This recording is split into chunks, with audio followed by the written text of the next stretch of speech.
A nossa fala dessa noite, então, ela diz respeito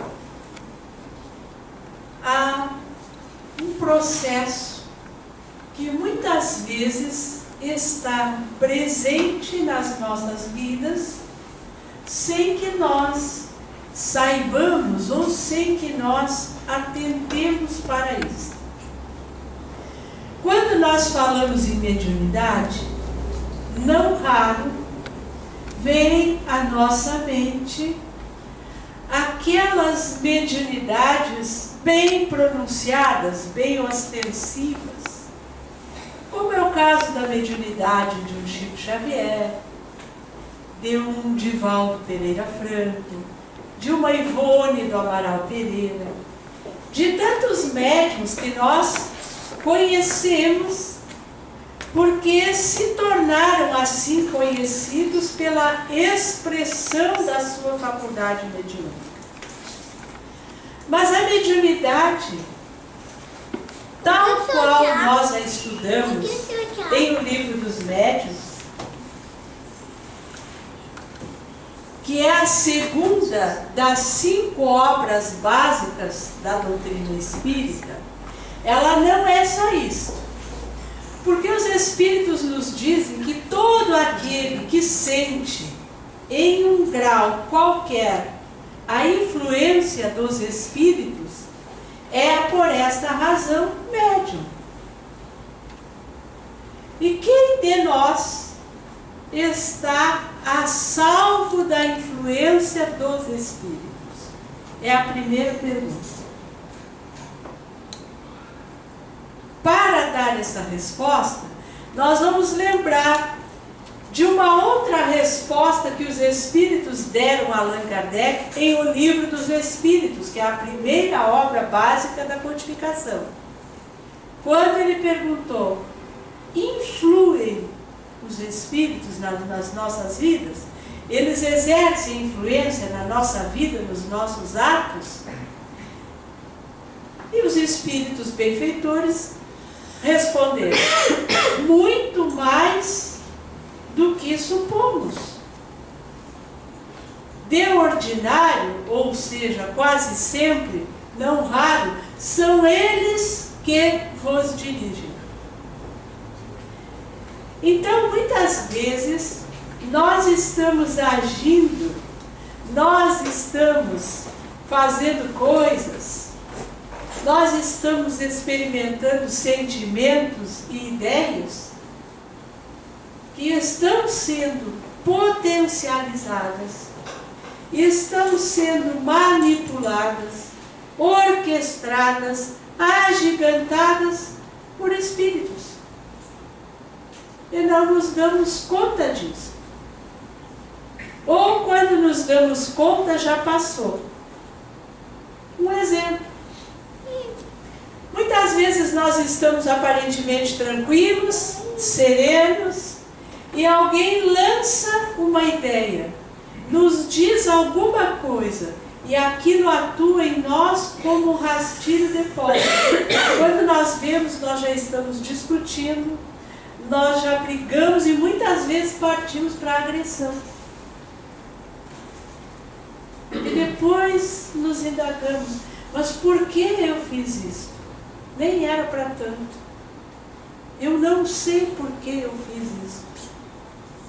Pode estar aí uma influência oculta, que se conectou com algo que estava em mim e que de repente foi ampliado, foi agigantado, foi manipulado e resultou naquele ato irracional, incontrolável, gigantesco, que depois eu não tive explicações racionais para justificar aquilo que eu tive.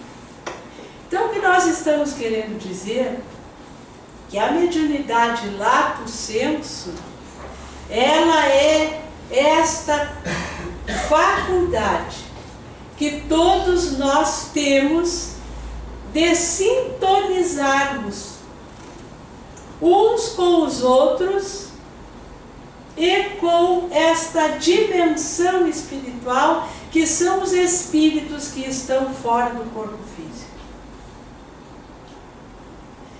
E isto se dá em níveis os mais diversos possíveis. Desde aqueles que dizem, eu sou uma porta, eu não percebo nada. Mas que muitas vezes acolhem uma emoção que não sabe de onde veio, uma irritação que não consegue identificar. É uma percepção embrionária, é uma mediunidade muito pequenina, muito embrionária, mas é uma forma de percepção. Até aqueles que percebem em um nível maior esta outra dimensão. Aqueles que muitas vezes sentem um impulso para escrever e escrevem páginas versando sobre determinados assuntos sobre os quais eles nunca haviam pensado, sobre os quais eles não tinham uma ideia definida, e quando chegam ao final daquelas páginas, está ali um escrito com início, meio, fim, com uma ideia que muitas vezes é contrária àquela ideia que a pessoa pensa. Esta é a chamada mediunidade de psicografia. A mediunidade através da qual o Chico recebeu mais de 400 livros publicados e outros tantos que hoje nós estamos tomando conhecimento, que ainda nunca foram publicados. É através dessa mediunidade que o Divaldo recebe as suas obras.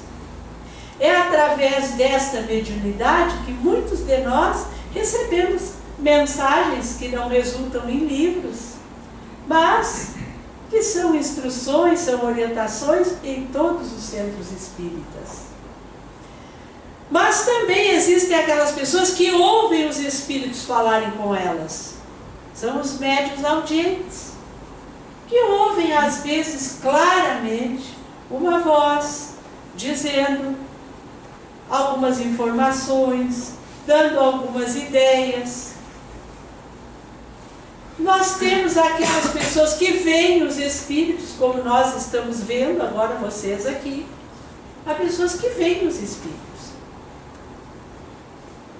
São os médiuns videntes. Essa é uma mediunidade que ela se dá por crises. Quem é médium vidente, dificilmente, não é que não possa acontecer, mas dificilmente vê os espíritos em tempo integral.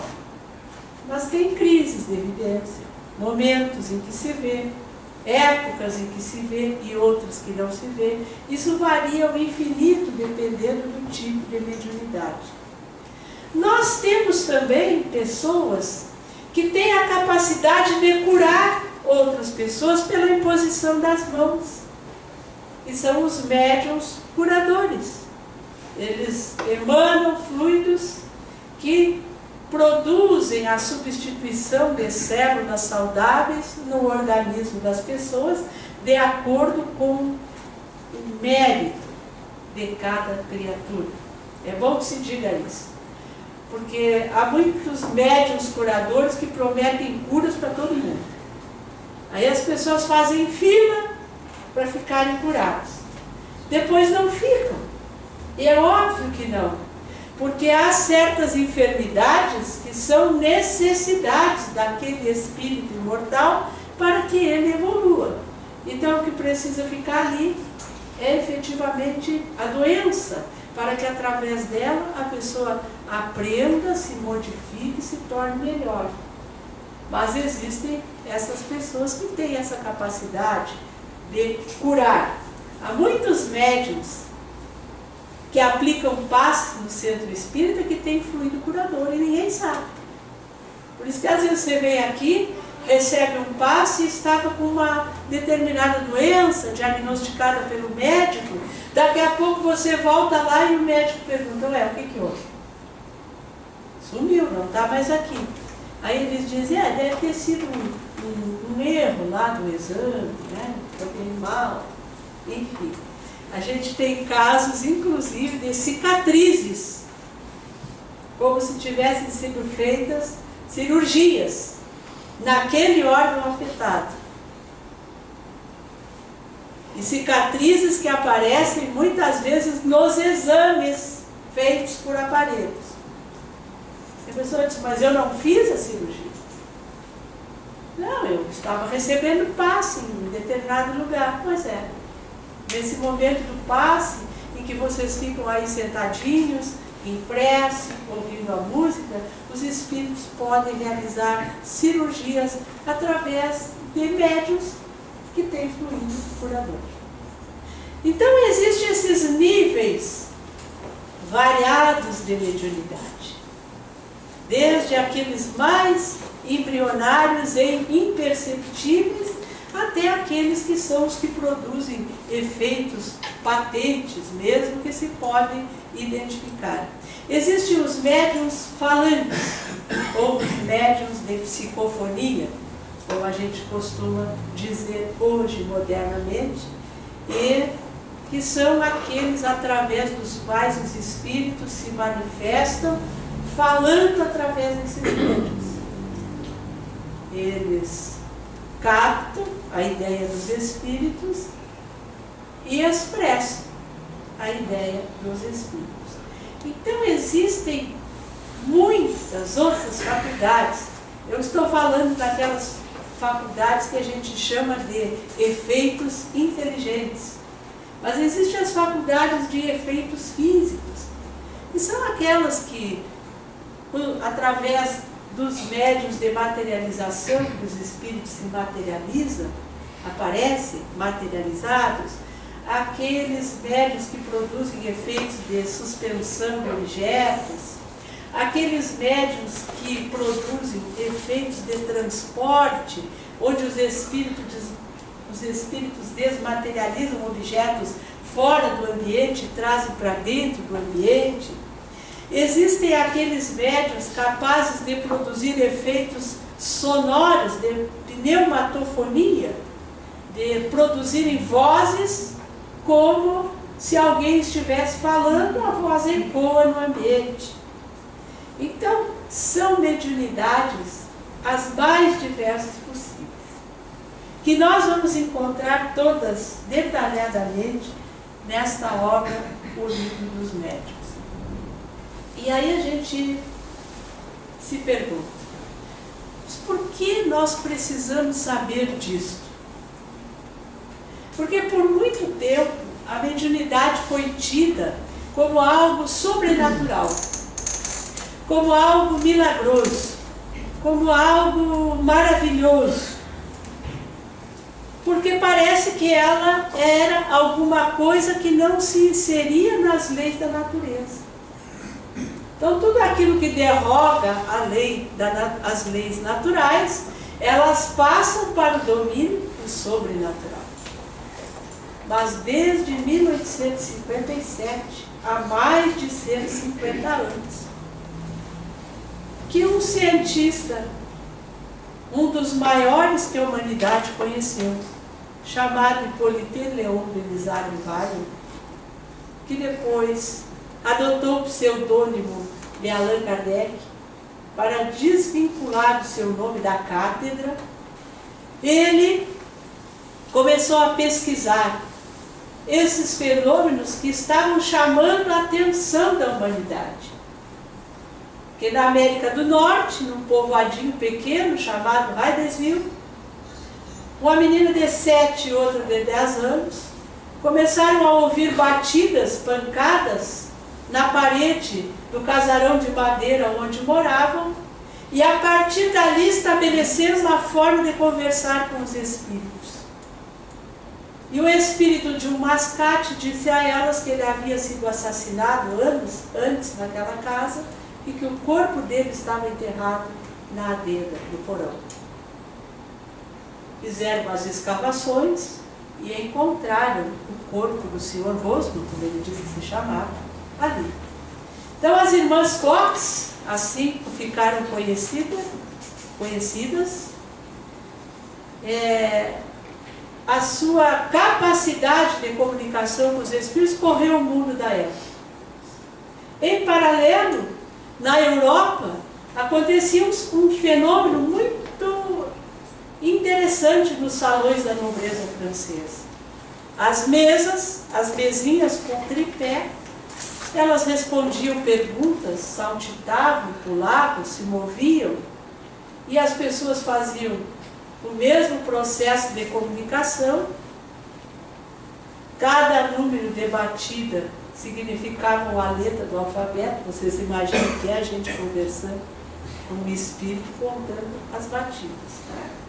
E o sim e o não, uma batida para o sim, duas batidas para o não, enfim, estabeleciam a forma de comunicação. E isso chamou a atenção de Allan Kardec. Onde todo mundo via um divertimento para as noites da corte francesa, ele viu que ali havia alguma coisa que poderia mudar o rumo, o futuro da humanidade. E assim começou a sua pesquisa. E assim foram codificadas as 5 obras básicas da doutrina espírita.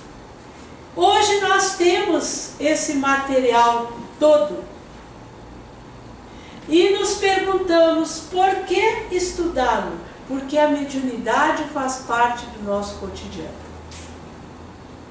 Quantas vezes alguém em casa tem um acesso de fúria, pessoas tranquilas, serenas, sem nenhum problema de doença mental diagnosticado, tem um acesso de fúria, quebra tudo, agride, fica com uma força descomunal.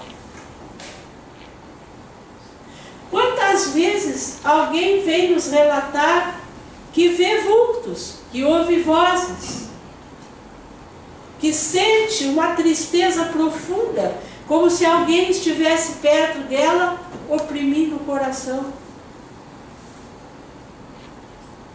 Quantas vezes nós vemos pessoas que daqui a pouco sumem? Quantos choros, angústias inexplicáveis, quantas doenças fantasmas que nós buscamos e peregrinamos por muitos consultórios médicos e não encontramos explicação. Então a mediunidade é do nosso cotidiano. Nós precisamos entender isso. Para não corrermos o risco de dizer que tudo é influência dos espíritos, porque até nós médiuns, quando nós sentimos alguma coisa, primeiro a gente vai ao médico para descartar algum processo orgânico. Só depois de um diagnóstico, de um tratamento e da persistência dos sintomas é que nós vamos atribuir isto a algo de gênese, de origem espiritual. Mas nós precisamos compreender. Outro dia eu conversava com uma amiga que faz parte de uma organização internacional que trabalha em benefício das mulheres em situação de risco no mundo inteiro. E ela me disse que tomou um trem na Itália e sentou. Daqui a pouco ela disse que ouviu uma gargalhada e alguém conversando numa outra língua que não era o italiano. Ela fala várias línguas e identificou que a moça falava em alemão. Estava sentada junto com o pai, e o pai, extremamente constrangido, não sabia, um efeito físico lá dentro. E o pai não sabia o que fazer, porque não falava aquela língua, nem sabia o que era. E a moça gargalhando, falando, gesticulando. E a minha amiga é espírita, trabalhadora espírita de longo tempo, identificou que ali estava uma passividade mediúnica. E ela disse que no trem era alguma coisa assim, as pessoas, alguns levantavam e saíam do vagão, outros faziam que não viam, E o pai estava ali, em apuros com a filha. Ela disse que levantou, falou com ele em italiano e sentou perto da moça e começou a fazer uma prece e a pedir um auxílio ao anjo guardião daquela pessoa. E ela foi acalmando, foi serenando. Quando a passividade acabou, elas estavam todo mundo olhando, sem entender absolutamente nada. E o pai perguntando o que tinha acontecido e o que ela tinha feito. Tá? Aí ela explicou, isto é uma passividade, a sua filha é médica. O que é isso? Diz ele. Aí a coisa começou a complicar, porque a pessoa não tinha a mínima noção do que era isso. Então, imaginem isso acontecendo conosco. Se a gente tem esta condição de compreender o que é e saber o que fazer, ela sentou, fez uma prece, invocou os bons espíritos e eles tomaram conta da situação. Isso pode acontecer na nossa casa, isso pode acontecer no nosso local de trabalho. Por isso que hoje, meus amigos, estudar mediunidade, o nosso movimento espírita, os nossos centros espíritas, foram aprimorando essa capacidade de entendimento. Porque antes só estudava mediunidade no centro espírita aquelas pessoas que iam participar das reuniões mediúnicas, como médiuns, ou como médiuns de apoio, ou que iam se preparar para doutrinar os espíritos. Essas pessoas estudavam em profundidade a mediunidade. Depois nós nos demos conta do seguinte, mas a comunicabilidade com os espíritos é um pilar, é um princípio da doutrina espírita. Então todos precisam conhecer. Hoje o estudo para a mediunidade, para conhecer, não é para praticar, mas para conhecer este princípio, estes conceitos, dos quais superficialmente nós repassamos aqui, é aberto para todos aqueles que têm conhecimentos básicos da doutrina espírita. Ou seja, se eu já li a obra O que é o Espiritismo, se eu já estudei o Fundamental 1 no Centro Espírita, primeiro ano, eu posso ingressar em um grupo de estudo da mediunidade. Sem receio de eu ver espíritos, não é isso. Nós vamos estudar o aspecto científico da doutrina espírita. E mediunidade é ciência espírita. E aí nós vamos compreender e nos compreendermos.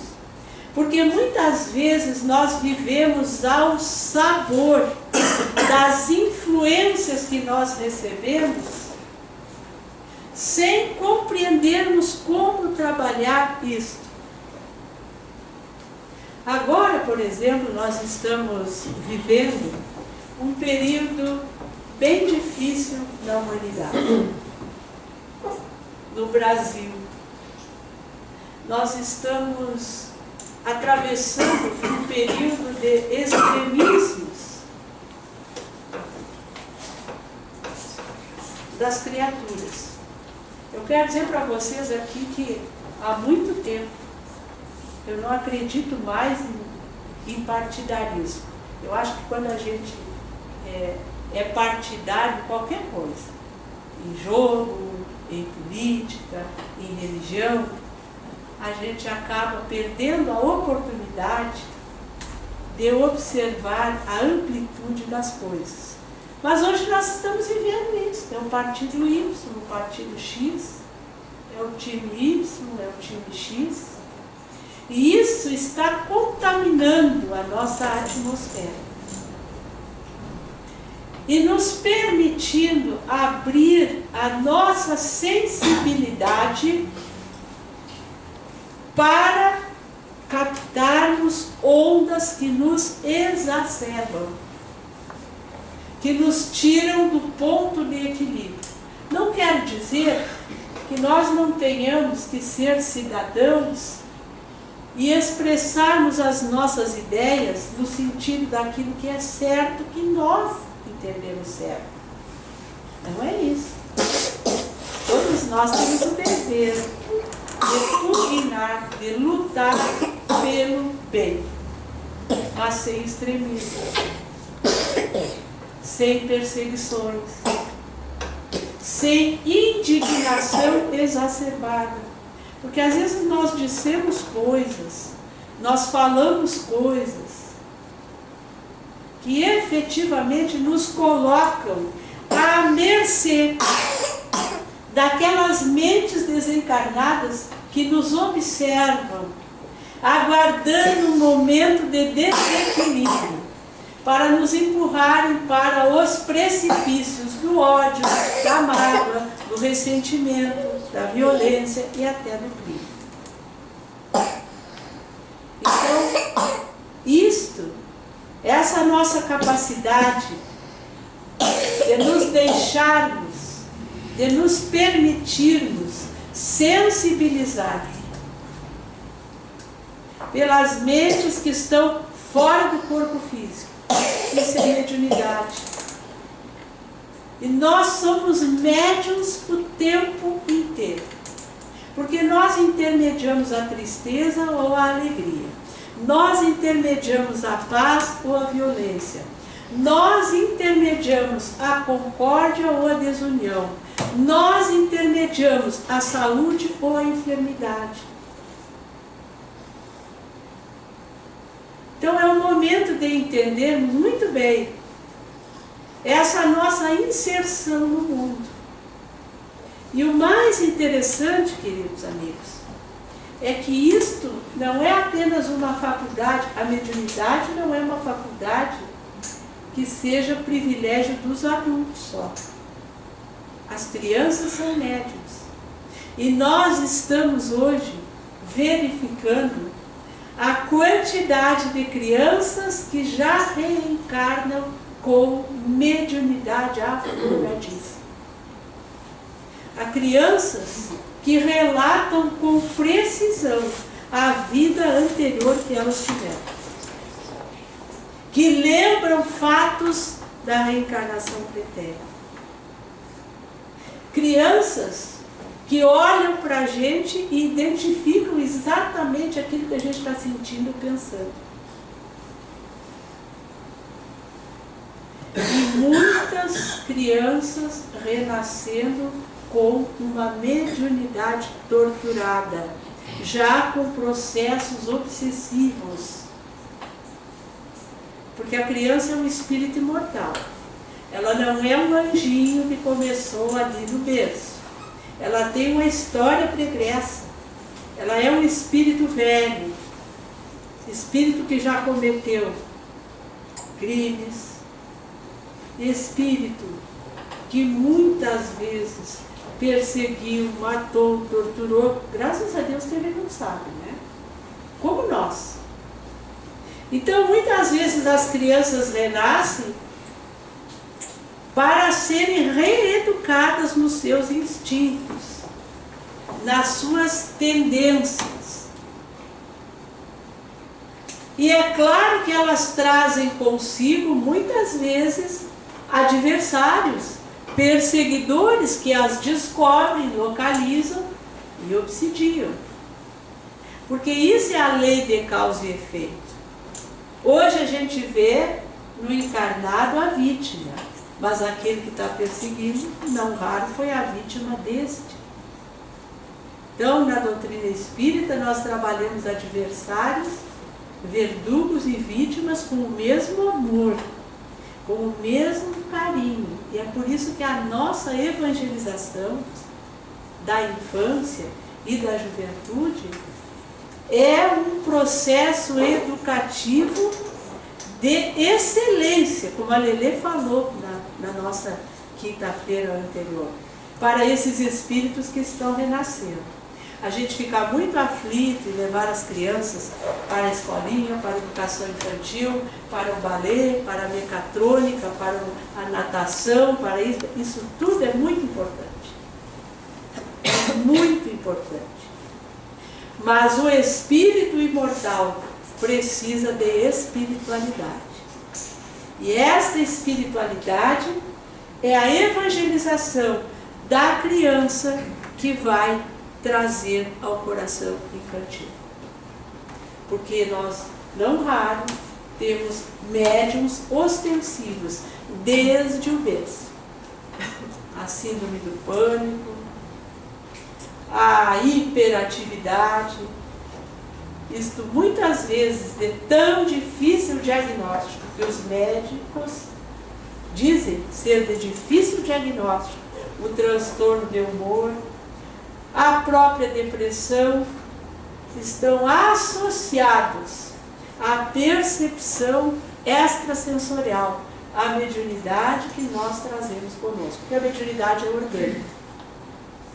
Médiuns, nós médiuns, temos um organismo que permite essa captação ostensiva das mentes espirituais. Então nós queremos deixar aqui o convite, a partir de quarta-feira, aqueles que já têm noções básicas de espiritismo, nós temos os nossos grupos de estudo e prática da mediunidade, mas aqueles que ingressam é apenas mediunidade, estudo. A prática é, se quiser, mais adiante, se tiver condições, mais estudar e entender esse contexto que muitas vezes atravessa as nossas vidas, nos nossos lares, no trabalho, na rua. Quantas vezes a gente vê passividade de pessoas na rua e tem que se aproximar e socorrer. Então fica o nosso convite, porque na verdade, como disseram os Espíritos, todos nós somos mais ou menos médiuns. Muita paz a todos.